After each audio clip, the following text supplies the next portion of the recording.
प्रिय सह्याद्री, तुझं वेळ थोडं वेगळंच आहे. एक वेळेस माणसाविना राहू शकतो, पण तुझ्या विना राहणं थोडं अवघडच आहे. असं वाटतं नेहमी तुझ्या सावलीत राहावं. असं वाटतं घर असावं तर फक्त सह्याद्रीत.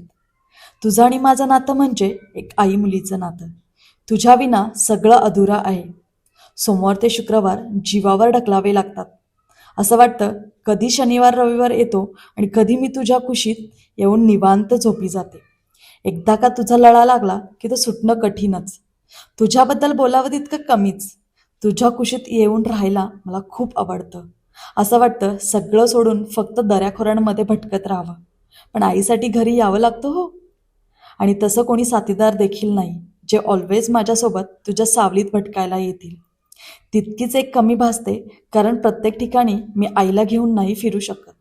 मी खूप नशीबवान आहे, कारण मी छत्रपती शिवाजी महाराजांच्या महाराष्ट्रात जन्म घेतलाय. आणि हो, सॉरी बरं का, कारण मी पहिल्यांदाच असं काहीतरी लिहिते. कदाचित तुझ्या कुशीत राहणाऱ्याला आवडेल देखील. आणि हो, मी कधीच वाचन करत नाही, त्यामुळं खूप चुका निघतील हो. त्या सगळ्या चुका तुझ्या पदरात घे आणि मला माफ कर, माझी प्रिय सह्याद्री. Thank you so much. जय शिवराय. मी दीपा. विणापिसा छंद